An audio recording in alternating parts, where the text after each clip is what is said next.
Partons aujourd'hui à Venise.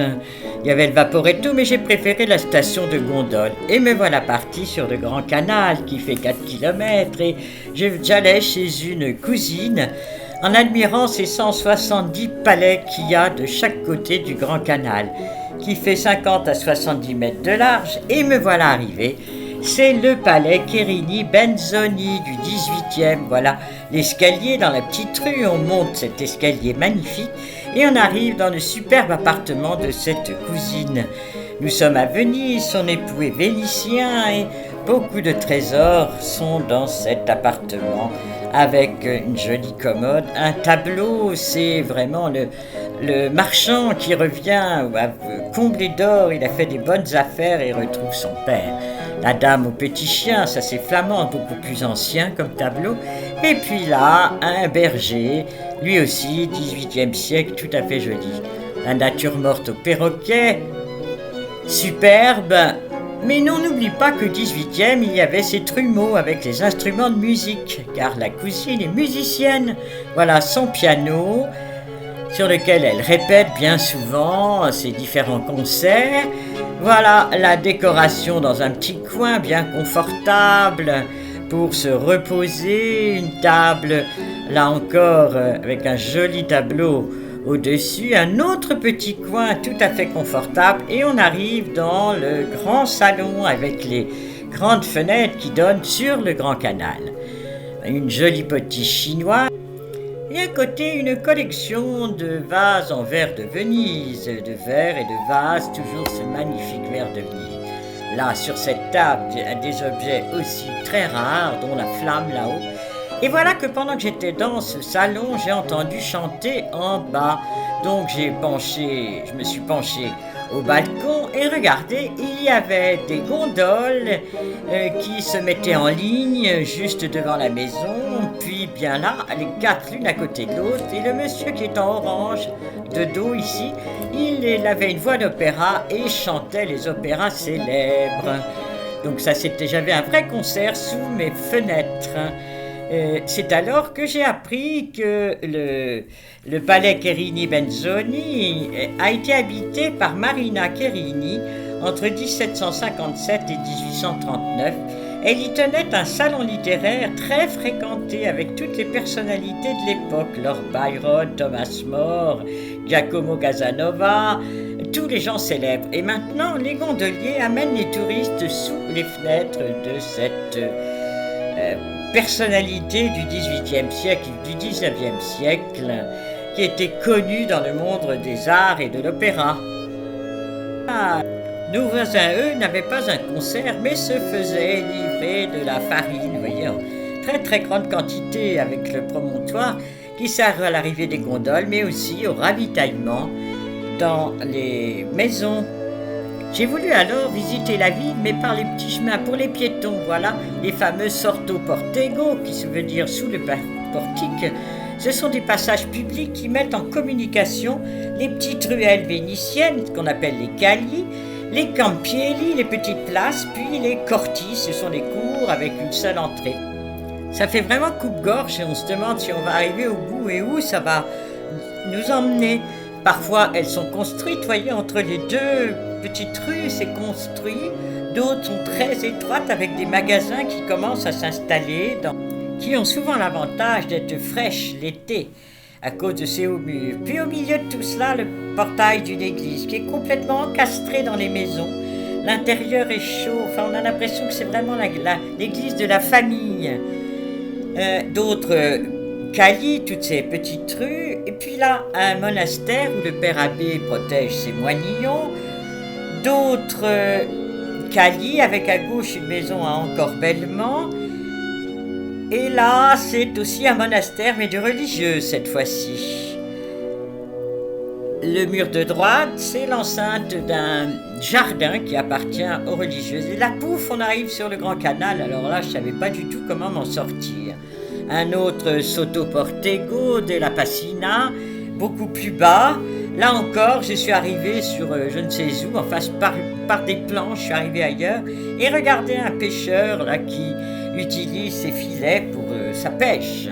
un autre Sottoportego, là encore je me demandais vraiment où j'allais arriver, et ces façades roses, ces façades jaunes, Parme, enfin c'est ravissant, et regardez, il y a un petit canal, mais quand il y a une calie comme ça, il y a des ponts au-dessus pour que le piéton puisse parcourir la ville. Vous voyez, cette ruelle-là est beaucoup plus parcourue. Nous voilà dans un corti, c'est une cour intérieure avec ce linge qui sèche typique de Venise, un autre Sottoportego du Saint del Santi, et on arrive sur une Campielli avec une église dont le clocher est en train d'être refait, consolidé. Au milieu, ces petites rues toujours plus minuscules, mais elles mènent toujours quelque part, là, on ne sait jamais très bien où. Là, par le pont, j'arrive sur une Campielli où il y a une église, là, à droite, tout à fait à droite, c'est surprenant. Là, la maison est complètement construite, il y a juste le passage pour des piétons. Là, par contre, il y a plus d'espace et on voit le ciel. Là, c'est une porte de maison. Vous voyez que le Judas est vraiment gros. De nouveau, des constructions à hauteur d'homme, presque. Enfin, il faut baisser la tête pour passer. Là, les drapeaux, on voit un peu le ciel. Et une toute petite église, encore une, minuscule, toujours encastrée dans les maisons. Et la porte, c'est deux grands rideaux. C'est assez surprenant. Ah là, ce sont les glaces et les fruits italiens, ça c'est tellement célèbre, c'était tellement bon, vous n'imaginez pas comme c'était bon, histoire de se reposer un peu, et là je tombe dans les grandes rues pour aller au Rialto. Voilà, je monte là, les marches du pont du Rialto, et je préfère la solitude dans les Cali et les Campielli, et là sur un pont, une jolie gondole avec une très belle lumière, des jolis reflets dans l'eau et un pont ravissant. Je reviens au palais Cherini Benzoni, cette fois-ci, pour me reposer. Me voilà parti sur la terrasse qui a été aménagée il y a peu d'années, enfin au XXe siècle. C'est absolument extraordinaire de végétation et surtout d'organisation. Regardez, d'un côté on voit tous les toits des palais voisins et par une percée le grand canal avec sa circulation des grands jours. Le drapeau avec le lion ailé, le symbole vraiment de Venise. Ces toits, on aperçoit le campanile de la place Saint-Marc et regardez les transats. Avouez que se reposer là, c'était quand même fabuleux. Bon, faut dire que je préparais une conférence et j'avais besoin d'un peu de calme. Mais là, j'étais vraiment bien. Et puis, le cousin, voyez ce palais, devant, il y a un bateau. Nous voilà partis en bateau. Alors, à toute vitesse, vraiment à toute vitesse, le grand canal, puis là, en face, l'église de la Santa Maria del Salute, construite par l'architecte Baldassare Longhena en 1640. De loin, la place Saint-Marc, le palais des Doges, c'était fabuleux. C'était mais vraiment fabuleux. Mais là, nous voilà décidés à aller voir la place et le palais des Doges et la place Saint-Marc. Nous voilà à pied cette fois-ci. La basilique Saint-Marc, qui a été construite au XIVe siècle, qui est vraiment rajoutée, redécorée continuellement. En fait, c'est Saint-Marc qui a évangélisé la région. Son bateau a fait naufrage sur la lagune, mais il repartit pour l'Égypte. Mais un ange lui était apparu et lui avait dit « Tu trouveras ici le repos ».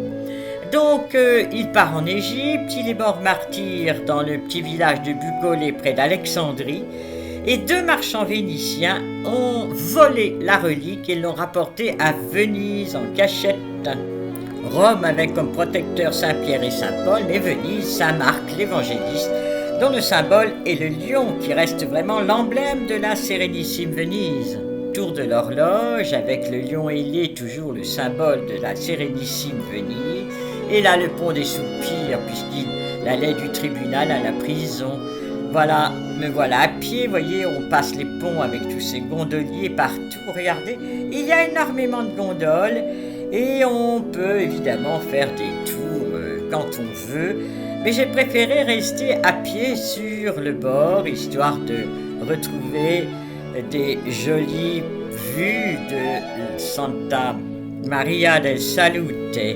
Toujours la foule, mais alors vraiment il y avait un monde, mais complètement fou, pourtant on était hors saison, et regardez les gendarmes qui mettent une amende à ces deux hommes qui osent être torse nu. Non, non, dans la Sérénissime Venise, ce n'est pas possible d'être si peu habillé. Voilà, toujours cette foule, ce pont avec tout ce quai le long de la lagune, et ici la tour de la place Saint-Marc, avec sur la colonne le lion ailé. Je repars dans mes Sotto Portego. Voilà l'église où Vivaldi, je crois, pas ça j'en suis pas sûr, où Vivaldi a été baptisé. Et regardez l'intérieur avec ce baroque, avec cet hôtel tout chargé, très chargé. Et voilà, reparti dans les calis avec le linge qui sèche entre les murs. Et puis là, une toute petite rue qui fait coupe-gorge. Une jolie statue de la Vierge à l'Enfant de Renaissance qui est sculptée sur un pont. Et voilà, une Campielli, petite place avec restaurant, c'est absolument charmant. Toujours des petites rues pour retrouver mon palais. Ça, c'est pas facile parce que je me suis vraiment perdu plus d'une fois.